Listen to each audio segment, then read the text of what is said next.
ಪತ್ರಿಕಾಗೋಷ್ಠಿಗೆ ಆಗಮಿಸಿದಂತ ಎಲ್ಲ ಪತ್ರಕರ್ತ ಬಂಧುಗಳಿಗೆ ಸ್ವಾಗತವನ್ನು ಕೋರ್ತಾ ಇವತ್ತಿನ ಪತ್ರಿಕಾಗೋಷ್ಠಿಯನ್ನ ರಾಜ್ಯಸಭಾ ಸದಸ್ಯರು ಹಾಗೂ ಕರ್ನಾಟಕದ ಉಸ್ತುವಾರಿಗಳಾದಂತಹ ರಾಧಾಮೋಹನ್ ಜಿ ಅವರು ನಡೆಸಿಕೊಡಲಿದ್ದಾರೆ. ಅದೇ ರೀತಿಯಾಗಿ ಕರ್ನಾಟಕದ ಸಹ ಉಸ್ತುವಾರಿಗಳಾದಂತಹ ಸುಧಾಕರ್ ರೆಡ್ಡಿ ಜಿ ಅವರಿದ್ದಾರೆ. ಅವರಿಗೆಲ್ಲವನ್ನ ಸ್ವಾಗತವನ್ನು ಕೋರ್ತಾ ಈ ಒಂದು ಪತ್ರಿಕಾಗೋಷ್ಠಿಯನ್ನ ರಾಧಾಮೋಹನ್ जी आपके साथ बात करेंगे. कुछ पूछेंगे ये लोग पहले मित्रों, 22 अप्रैल के बाद जो जघन्य हत्याकांड हुआ था उनमें 27 भारतीय नागरिकों की दुखद हत्या की गई थी और उनमें से 2 नागरिक इस कर्नाटक के थे, स्वर्गीय मंजीनाथ राव जी और स्वर्गीय भारत भूषण जी. मैं उन 2 नागरिकों के सहित सभी 27 नागरिकों के प्रति भारतीय जनता पार्टी की ओर से श्रद्धा सुमन अर्पित करता हुआ अपनी बातें शुरू कर रहा हूं. हमें इस बात का गर्व है कि माननीय नरेंद्र मोदी जी के नेतृत्व में भारतीय सेना ने संपूर्ण संयम का परिचय देते हुए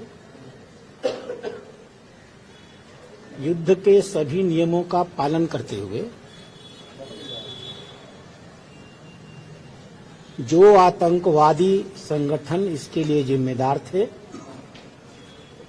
उन आतंकवादी संगठनों के कार्यालयों, उनके प्रशिक्षण केंद्रों, उन आतंकवादियों और उन आतंकवादियों को प्रश्रय देने के लिए पाकिस्तान की सेना जिन हवाई अड्डों से भारत पर आक्रमण कर रही थी उन हवाई अड्डों को नेस्तनाबूद करने का काम किया है. हमने इतने संयम का परिचय दिया है कि इस पूरे युद्ध में हमारे कारण भारत का एक भी सैनिक हताहत नहीं हुआ है.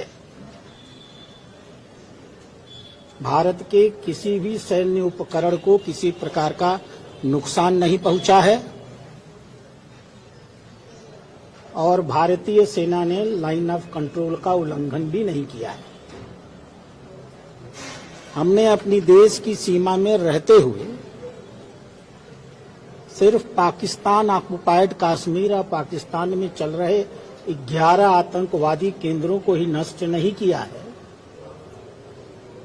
बल्कि पाकिस्तान के भीतर अपने शस्त्र पहुंचाकर उन सभी 11 एयरफोर्स बेसेस को उनकी क्षमता को पूरी तरह तबाह किया है, जहां से ड्रोन और मिसाइल्स भारतीय सेना और भारत के नागरिकों का नुकसान करने के लिए फेंके जा रहे थे. पूरी दुनिया ने इस बात को देखा है कि आतंकवादियों के अलावा एक भी पाकिस्तानी सैनिक और नागरिक नहीं मारा गया है और पूरी दुनिया ने देखा है कि आतंकवादी प्रशिक्षण केंद्रों और कार्यालयों को छोड़ करके और हवाई अड्डों को छोड़ करके सैनिक हवाई अड्डों को एक भी गैर सैनिक केंद्र पर किसी प्रकार का हमने नुकसान नहीं किया है. और दूसरी तरफ पाकिस्तान ने अपने 11 सैन्य केंद्रों से जितने भी ड्रोन और मिसाइल भारत में फेंके थे, सीमावर्ती प्रांत के कुछ नागरिकों की उनके नाते सीमा पर हो रही गोलीबारी के नाते जरूर हताहत हुए हैं, लेकिन कोई और ड्रोन और मिसाइल भारत की सीमा के अंदर घुस नहीं पाया है. आज भारत ने पूरी दुनिया को यह बताया है कि भारत अपने एयर डिफेंस सिस्टम को पूरी तरह मजबूत कर चुका है.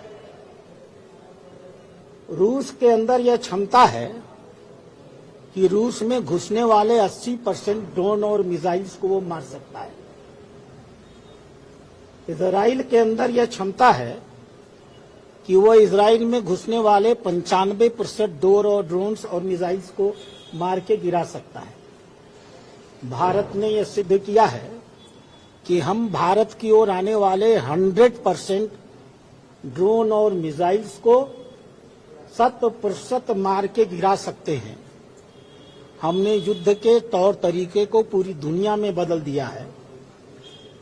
सच कहूं तो महात्मा गांधी का अहिंसक आंदोलन युद्ध के दौरान कैसे लागू किया जाना चाहिए, इतना अहिंसक युद्ध जिसमें हम जिसे मारना चाहते थे उसके अलावा एक भी निरपराध व्यक्ति नहीं मरा है, मोदी जी ने पूरी दुनिया को लड़ने का एक नया तौर तरीका सिखा दिया है जो आज तक दुनिया में कभी नहीं हुआ। भारत के मान सम्मान की रक्षा के लिए भारतीय नागरिकों की हत्या का बदला लेने के लिए भारत की सेनाओं ने जो अभूतपूर्व उदाहरण पूरी दुनिया के सामने कायम किया है,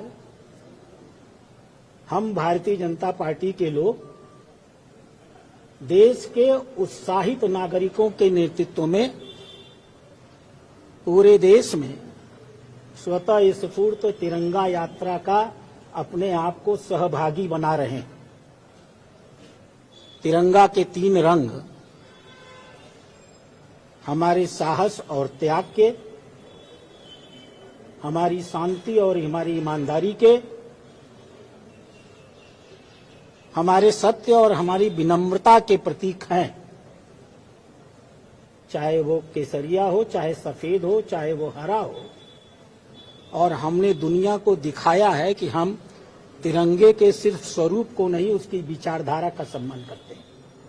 इसीलिए हम तिरंगा यात्रा का प्रारंभ पूरे देश में कर रहे हैं, भारतीय सेना के प्रति अपना आभार प्रकट करने के लिए।